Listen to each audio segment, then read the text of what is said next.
여러분 안녕하십니까. 정당별로 본선 주자들이 속속 결정이 되면서 총선 공동보도 협약을 맺고 있는 KCTV, 뉴제주일보, 한라일보, 헤드라인 제주 이렇게 언론사사가 출마 후보를 대상으로 대담을 준비를 했습니다. 오늘 첫 순서입니다. 제주시 갑선거구고요. 더불어민주당 문대림 후보와 얘기 나눠보겠습니다. 안녕하십니까. 안녕하십니까. 그리고 패널로 고경호 뉴제주일보 정치부장께서도 함께 하시겠습니다. 나와주셔서 고맙습니다. 네, 안녕하십니까.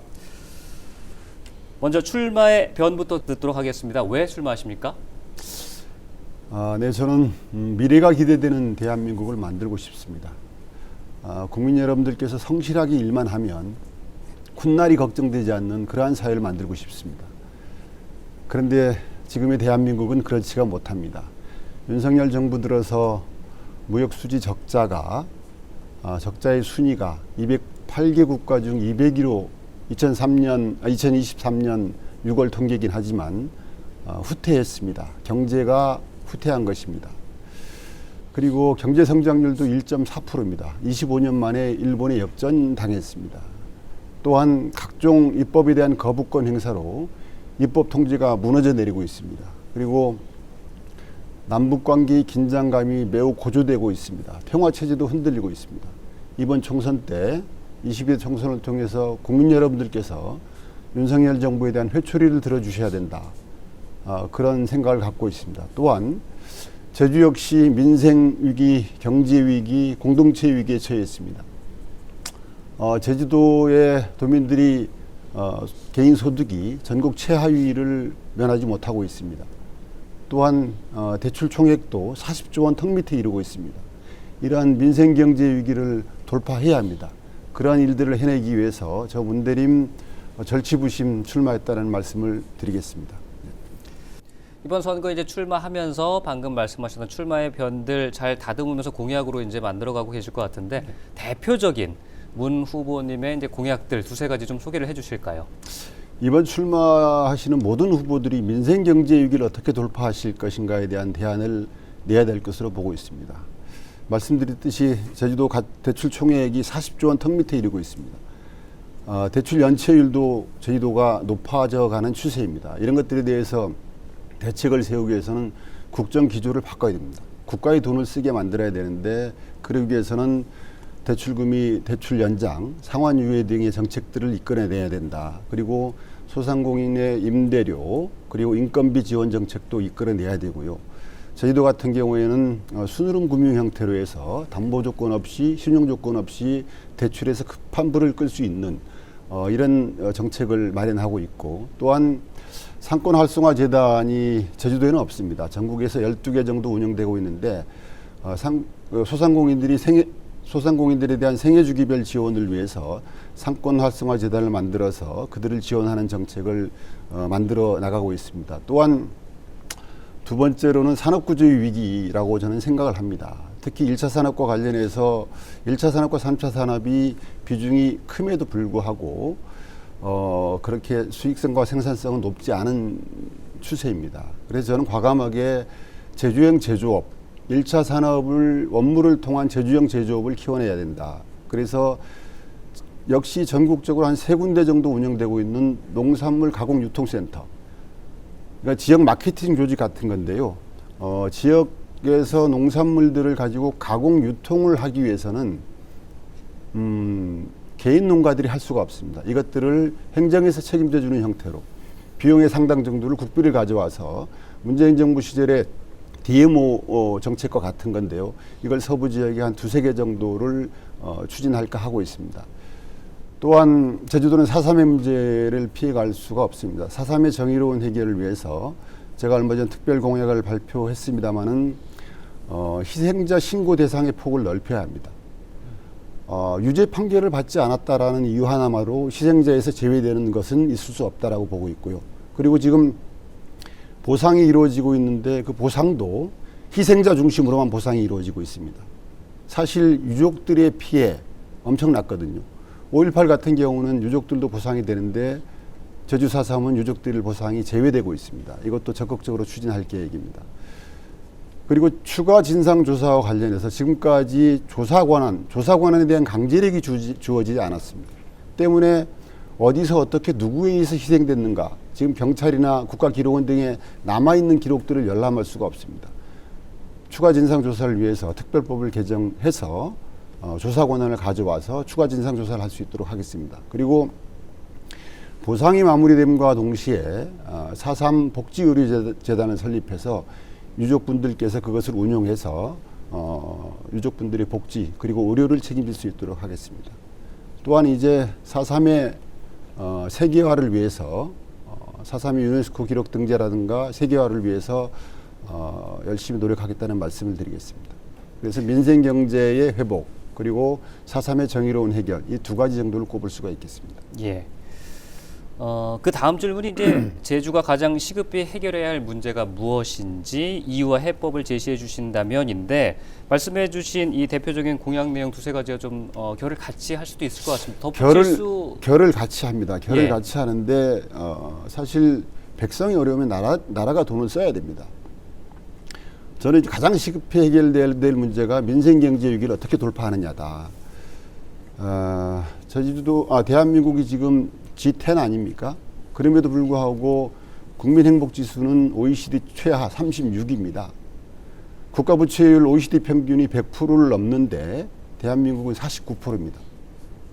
개인 부채율은 대한민국이 100이라고 하면 OECD 평균은 73에 불과합니다. 그러니까 국가는 안정적인데 대한민국은 국민은 어렵다는 것입니다. 백성이 힘들 때 국가가 돈을 쓰는 구조를 만들어야 된다.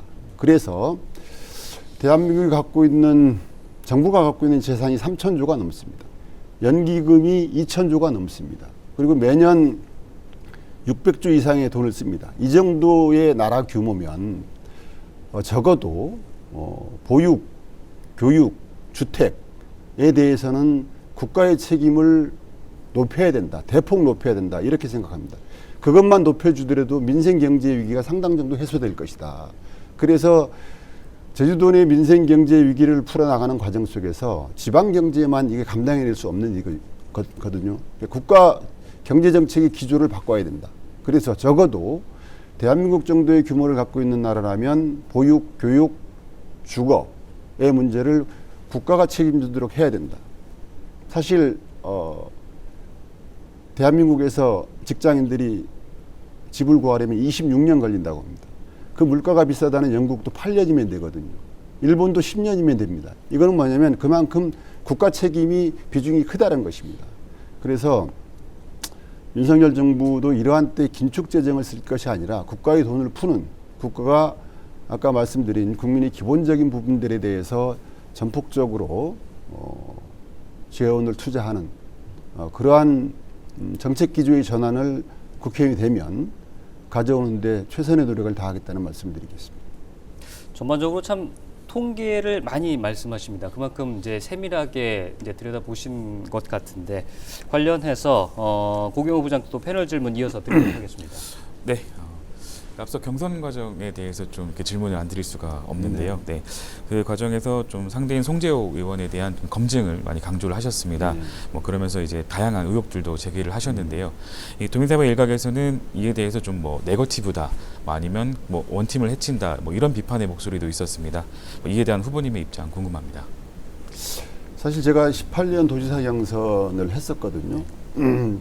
본선 과정에 엄청난 네거티브의 공격을 받았습니다. 하루에 한 건으로 이제 공격을 받았던 기억이 생생합니다. 그래서 네거티브에 대한 거부감이 상당히 심합니다. 결국 제가 그때 선거 끝나서 2달간 검경의 조사를 받습니다. 기소 의견으로 나온 거 단 하나도 없거든요. 그래서 네거티브에 대한 거부감이 심하다는 말씀을 드리겠고요. 이번 경선 같은 경우에는 네거티브가 아니라 공적 임무를 담당할 후보자의 적격성을 따지기 위한 정책적, 정치적, 정무적 그리고 도덕적 검증 차원이었다. 저는 이런 말씀을 드리고 싶습니다. 그리고 다만 그 과정에 상호 충돌식으로 진행되는 과정에 도민 여러분들께서 눈살을 찌푸릴 만한 일들이 있었다고 보고 있고 그것들에 대해서는 제가 유감 표명을 이미 한 상태입니다. 그래서 그게 사적 감정과 사적 영역이 아니라 후보자의 검증은 공적 과정이었다라는 정도의 말씀을 드리고 싶습니다. 네, 그렇다면 이제 궁극적으로는 이번 총선에서 승리하기 위해서는 결국 송재호 의원이나 또 문윤택 전 예비후보와 다시 원팀을 이루는 게 중요해 보이는데요. 네. 그래서 이번에 민주당 후보로 결정되신 후에 혹시 뭐 두 분께 이렇게 먼저 손을 내미셨는지도 궁금합니다. 예, 뭐 노력하고 있다는 말씀을 드리겠고요. 네. 노력하고 있다는 말씀을 드리겠고 앞으로 더 꾸준하게 노력을 할 것이고 또 저뿐만 아니라 도당 그리고 당 원로들까지도 신경을 써주시고 있는 분위기고 일정 정도의 시간이 필요하다는 생각을 갖고 있습니다. 그리고 저희 경선 선대본에서 주요 보직을 맡아서 일을 했던 분들은 이선으로 후퇴를 시켰고요. 통합선대위 구성을 위한 준비 작업에 박차를 가하고 있습니다. 그래서 좋은 결과를 가지고 도민 여러분들께 찾아뵙겠다는 약속을 드리겠습니다. 행정체제 개편 관련해서 좀 여쭤보도록 하겠습니다. 큰 틀은 이건 것 같아요. 기초자치단체 도입 그리고 3개 구역 안으로 나눈다. 그리고 2026년 7월쯤에 민선 9기 출범 때 이제 맞춰서 함께 출범하는 것. 어떤 입장을 갖고 계십니까? 저는 기초자치단체 부활론자입니다. 그래서 뭐 아시다시피 모든 생활민원, 국책사업에 관한 민원까지 전부 도정으로 몰려들지 않습니까? 가끔 도청 앞을 지나다 보면 천막이 쳐 있고 현수막이 붙여져 있고 이것들이 사실 제왕적 도지사의 폐해라고 볼 수 있거든요. 이것을 극복하는 길은 기초자치단체를 부활시키는 것이 가장 맞다라고 저는 보고 있습니다. 그러니까 우리가 특별자치도를 추진하면서 성과가 없었던 건 아닙니다. 그러나 실수가 무엇이었냐면 5,000개가 넘는 사무를 이양받아 오면서 이것을 돈에 자체적으로 배분하지 못하는 실수가 있었다라고 봅니다. 그래서 이것들을 그러니까 행정의 신속성, 효율성이 만들어진 건 사실이지만 행정의 민주성의 상실 그리고 주민 의견을 수렴하는 과정에 어려움들이 발생했고요. 그런 과정에 이번 자치단체 부활을 추진하게 됐는데 일단 찬성을 하고 지금 3개안이 제시가 됐지 않습니까? 행정체제 개편위원회에서 공론조사를 통해서 결정을 한 내용이고 오영훈 도정이 그것을 수용을 했습니다. 그 안을 가지고 주민투표에 붙이는 게 맞다. 저는 그렇게 생각하고 그 과정에 저희 역할을 할 생각을 갖고 있습니다. 제2공항 관련해서는요. 올해 중에 이제 기본 계획이 고시될 것으로 예상을 하고 있습니다. 어떤 입장이신지요? 네, 기본 계획 고시는 기정사실화 되고 있습니다. 기본 계획 고시 이후에 실시 계획 고시를 위한 환경 영향 평가가 벌어지지 않습니까? 이 과정에 걱정스럽습니다. 찬반 단체 간에 엄청난 갈등이 예견돼 보입니다. 갈등은 치유하는 것도 중요하지만 예방적 차원의 조치가 매우 필요하다. 지금 갈등이 예견되고 있기 때문에 갈등 해결의 주체는 저는 국토부라고 보고 있습니다. 국토부가 행정의 프로세스도 중요하지만 예견되는 갈등에 대해서 해결을 위한 노력들을 해야 된다. 저는 그렇게 생각을 하고 있고요. 그래서 국토부와 제주도의회 그리고 찬반단체, 오자협의체를 통해서 갈등 해결을 위한, 갈등 예방을 위한 조치가 있어야 된다. 그리고 또 하나는 뭐냐면 그래서 그 과정에 주민투표든 확장된 공론조사 방식이든 어떤 것든 좋다고 봅니다. 다만 국토부가 미진한 부분이 무엇이냐면 여러분들 기억하실 겁니다만은 공항 인프라 확충 매우 필요합니다. 그 당시에 얘기를 했던 게 기존공항 확장이냐 신공항이냐였습니다. 기존공항 확장도 공항이 하나고 신공항도 공항이 하나임을 의미했습니다. 그런데 2014년 원희룡 도정에서 용역을 주면서 제가 알기에 과업지시서에 복수공항을 기정사실화한 것이죠. 그러니까 복수공항, 제주도의 2개의 공항에 대해서 도민적 합의 절차를 어느 정도 거쳤느냐, 저는 매우 부족했다라고 보고 있습니다. 과연 제주도란 좁은 땅덩어리에서 공항 2개의 운영, 행정의 프로세스를 거부하는 건 아닙니다만은 이것도 한 번은 짚고 가야 된다. 저는 그렇게 보고 있습니다. 그래서 이러한 논란을 없애기 위해서라도 저와 저를 비롯한 우리 원로분들이 건의하고 있는 주민투표에 대해서 또는 확장된 공론조사 방식에 대해서 국토부가 전향적으로 판단할 때가 됐다. 저는 그렇게 생각을 하고 있습니다. 두 번째 패널 질문 이어서 부탁드립니다. 네, 뭐 후보님께서 현재까지 그 다양한 공약들을 발표하셨는데요. 그런데 이 여성 관련 공약들은 좀 잘 안 보이는 것 같습니다. 뭐 현재 뭐 여성 일자리부터 또 여성 안심도시 구현 그리고 성평등 정책까지 다양한 분야의 어떤 정책적인 수요들이 있는 상황인데요. 이 후보님께서 준비하신 여성 관련 대표적인 공약 소개 좀 부탁드리겠습니다. 제주도는 이제 여성 친화적인 도시에서 여성 선도 도시로 이제 나가고 있다라고 그렇게 보고 있습니다. 그리고 오영훈 도지사께서 또 정무부지사 지명을 또 여성분으로 매우 저는 고무적으로 판단을 하고 있습니다. 그래서 또 제주도는 또 역사적으로 여성분들의 경제 활동을 주도해 왔다 이렇게 보고 있습니다. 그럼에도 불구하고 여성분들을 위한 법적 제도적 그 받침이 매우 부족한 상태다. 실질적으로 여성분들이 일과 생활 그리고 돌봄의 문제 이것들에 대해서 중장기적으로 접근을 해야 된다라고 보고 있습니다. 일과 생활의 균형 그리고 돌봄의 공적 영역의 확대에 대해서 저희들이 정책을 다듬고 있고요. 그리고 경력 단절 여성분들에 대한 일자리 창출 부분을 고민하고 있습니다. 직접적인 그리고 여성 기업인들을 위한 지원책도 모색을 하고 있고 그리고 저희가 고민하고 있는 게 여성 농업인들에 대한 육성법, 여성 농업인 육성법이 2001년도에 제정이 됐습니다.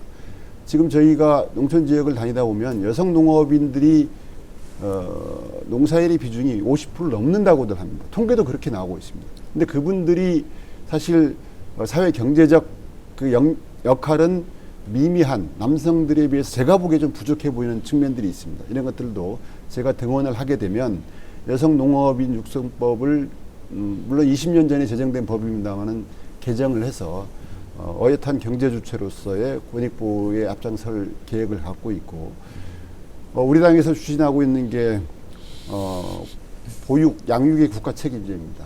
관련해서 법률도 검토하고 있다는 말씀을 드리겠습니다. 네, 이어서 행정체제 개편에 대해서 좀 여쭤보려고 하는데요.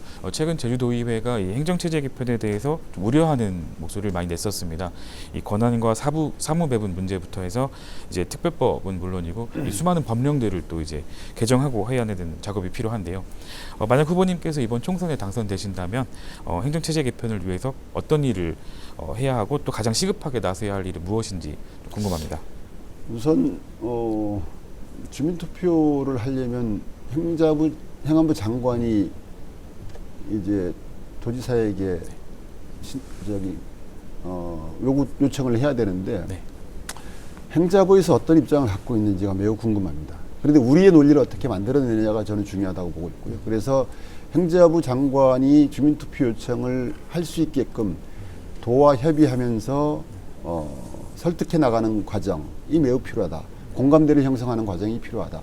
지금 메가시티가 큰 흐름인데 특별자치도인 경우에 이러이러한 분권적 모델을 만들어 나가야 된다라는 것들을 논리를 개발해야 되겠죠. 그렇게 해서 행자부 장관을 설득하는 게 매우 중요하다고 판단되고 두 번째는 주민투표 이후에 특별법 개정과 지방자치법 개정, 지방재정법 개정 등 다양한 법률들 지금까지 4,700개에서 5,200개 사이까지 얘기되고 있는 사무들이 지금 녹아나 있지 않습니까? 이런 것들을 개별 법률을 출해내서 입법화하는 작업을 별도로 해야 되기 때문에 규모가 매우 큽니다. 오도정과 함께 TF팀을 구성해서 그러한 입법 작업을 구체화시켜 나가야 된다. 이렇게 생각을 하고 있고요. 많은 분들이 교부세 법정률, 그러니까 특별자치도를 추진하면서 얻어왔던 특례 규정에 손상이 올 것이 아닌가에 대한 염려들을 하고 있습니다. 그런 것들을 지켜내는 일 매우 중요합니다. 다만 특별자치도를 추진하면서 우리가 얻었다고 큰 성과라고 얘기했던 교부세 법정률 3%가 과연 이익으로 작용했는가?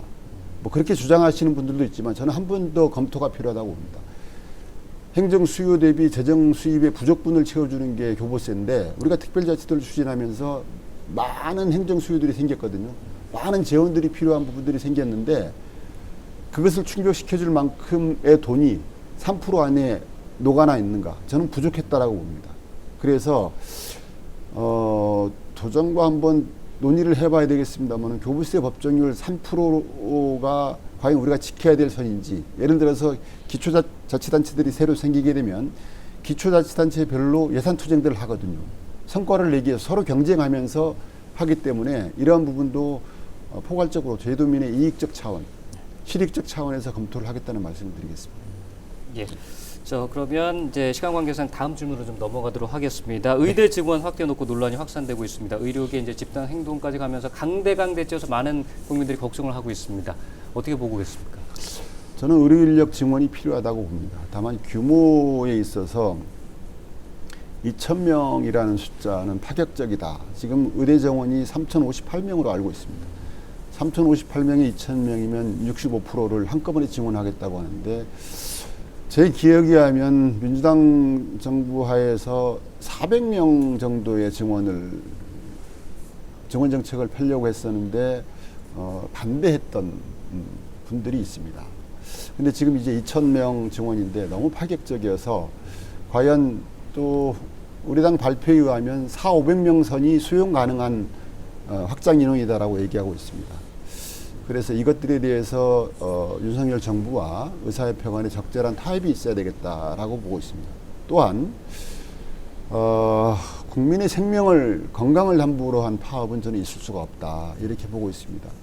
지금 9,099명의 전공의들이 사직서를 제출한 상태인데 빨리 현장으로 돌아가서 정부와 한번 정치인들이 믿어주시고 그래서 환자들 곁으로 국민들 속으로 좀 돌아가 주시기를 간곡하게 이제 부탁을 드리겠습니다.